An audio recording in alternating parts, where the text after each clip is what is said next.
fighter. Then, I got injured. I was sparring with a future heavyweight champion and tore ligaments in both of my knees. Unable to teach or train for at least 6 months, I spent more than 1,000 hours studying peer-reviewed science on recovery and nutrition, looking for any advantage I could find to get back on track as quickly as possible. That's when I stumbled across a study about the Roman gladiators. The gladiator graveyard from Ephesus is the only one with a significant number of individuals buried there. Archaeologists recovered the remains of at least 68 gladiators.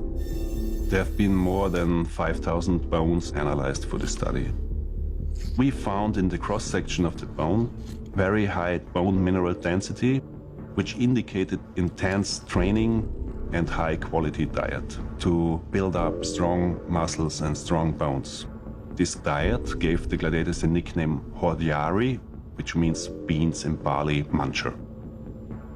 We know different food sources give different amounts of strontium in the bones. High strontium levels in vegetarians, low strontium levels in carnivores. If there is low strontium in the sample, the flame will stay blue.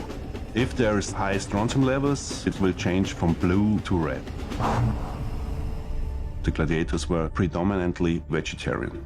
And Nate Diaz, who accepted the fight with only 11 days' notice after McGregor's original opponent pulled out.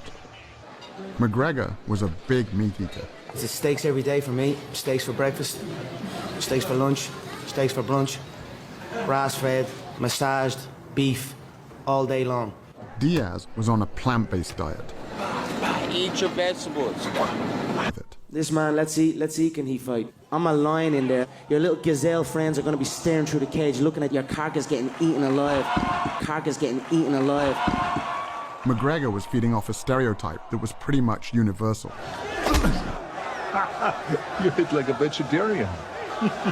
Including the Badwater Ultramarathon, 135 miles through California's Death Valley, with temperatures reaching 130 degrees.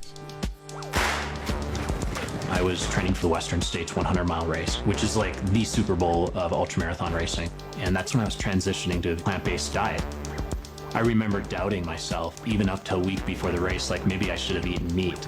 But I led that race from start to finish and won it for 7 years in a row. And there was no question that the plant-based diet was fueling my victories. So I reached out to Dr. James Loomis, a team physician who was part of 2 championships, a World Series and a Super Bowl. What I found in the locker room was some pretty outdated ideas about nutrition. You would go to a pre-game dinner with the football team and you would see this spread. There would be steak and chicken, very much protein-oriented, because their perception was that the protein is what sustains their energy. But in fact, that's not the case. The actual energy for exercise comes mainly from carbohydrates in the form of glycogen that we store in our muscles. And when we sacrifice those carbohydrate calories for protein calories in our diet, what ends up happening is you will develop really chronic carbohydrate or glycogen depletion. And what does that lead to? Well, it leads to chronic fatigue and loss of stamina. I wanted to know how this whole meat gives you energy thing got started, and traced it back to the 1800s when a famous German chemist hypothesized that muscular energy came from animal protein, and that vegetarians were incapable of prolonged exercise. Liebig's beliefs were so widely accepted that they even inspired the USDA's first protein recommendations.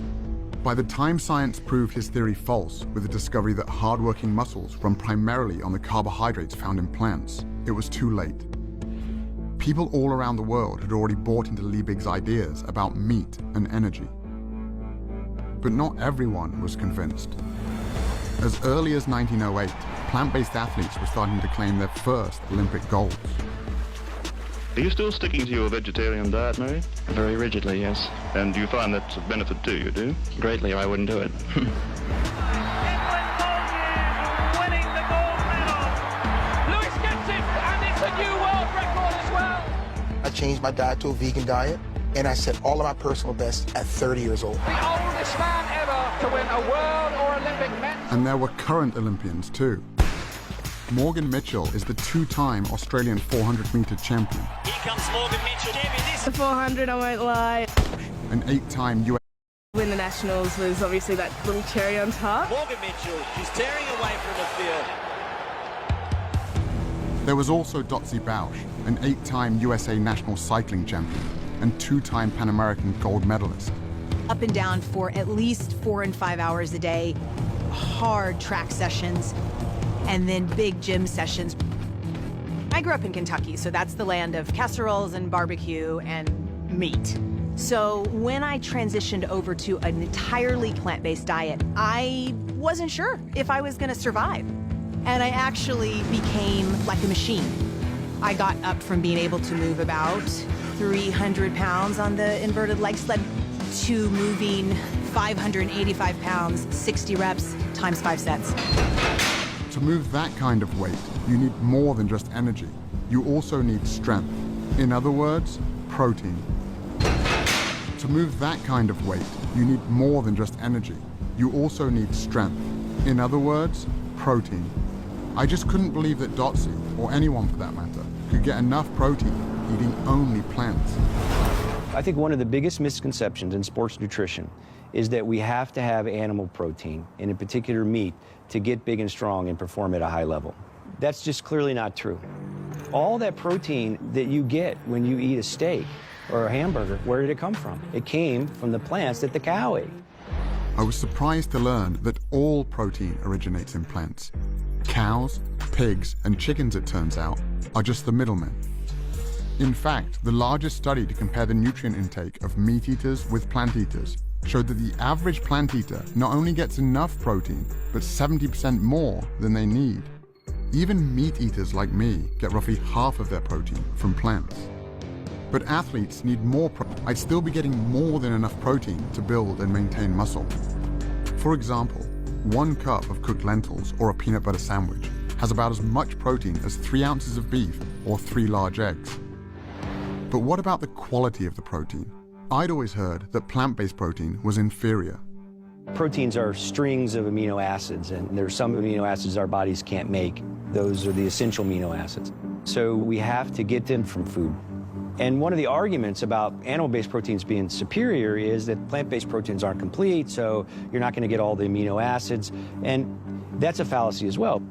Again, I was surprised to discover that every single plant contains all the essential amino acids in varying proportions.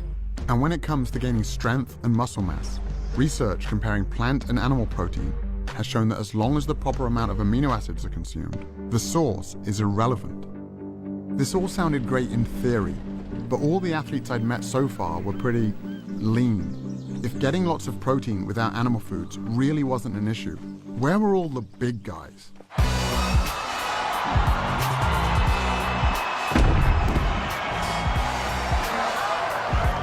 Kendrick Farris was the only male weightlifter to represent the United States at the 2012 and 2016 Olympic Games. Olympic-style weightlifting is going from the ground to overhead in 1 or 2 explosive movements, the most explosive movements that can be done.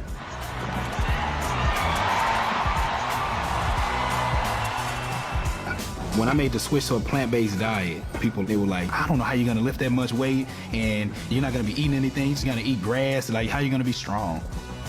I qualified for my 3rd Olympic team, you know what I'm saying? I broke 2 American records. I won the Pan Am Games. I was like, man, like I think I should have done this a long while ago. Like, why didn't I research this before? And Kendrick wasn't alone. 5,000 miles away, I found another strength athlete named Patrick Baboumian. Long grenades!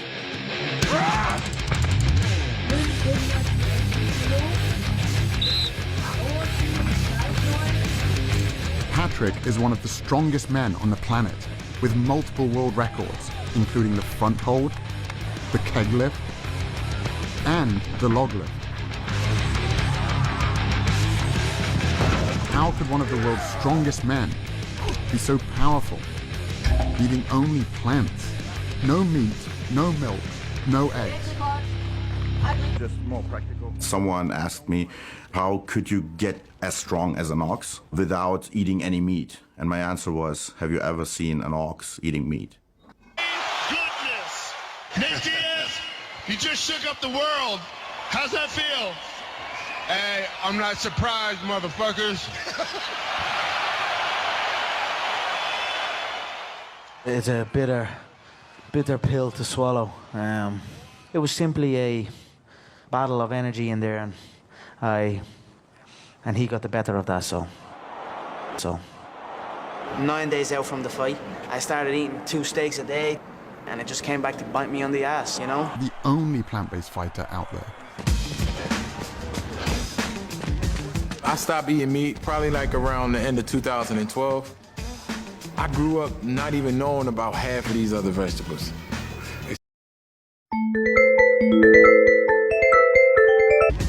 I stopped eating meat probably like around the end of 2012. I grew up not even knowing about half of these other vegetables. Asparagus to me just came out like 5 years ago. You know what I'm saying? It's just like, as a kid, it was like, asparagus, we never see that. I'm like, what's that? An experiment to help answer that question was being conducted by Dr. Robert Vogel, co-chair of the NFL's subcommittee on cardiovascular health.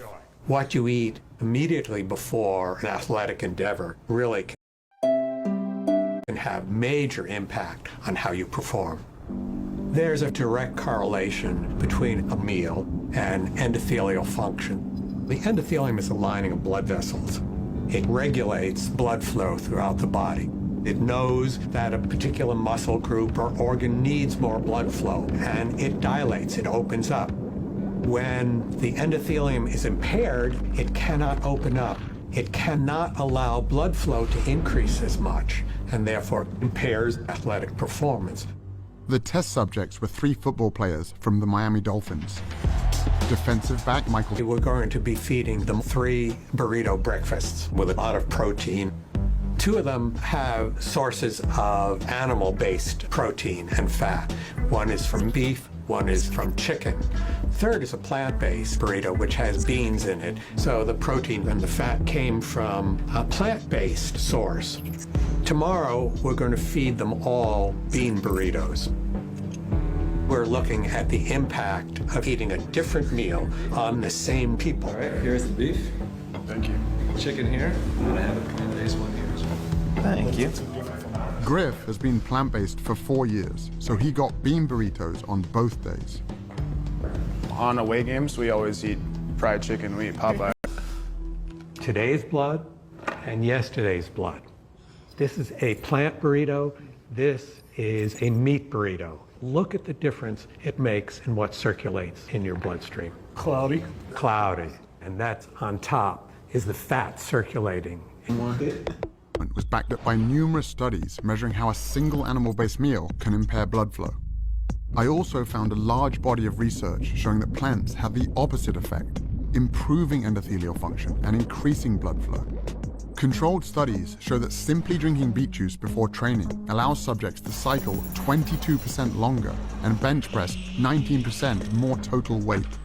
I've seen races where it has come down to the one. Dr. Scott Stoll is a former Olympian and a team physician for the USA Olympic team. I work with professional athletes that are very interested in protein. Protein's important, but which package is your protein coming in is the better question to answer. The plant-based protein versus the animal protein, which package is going to help the body overcome inflammation and help the body to recover?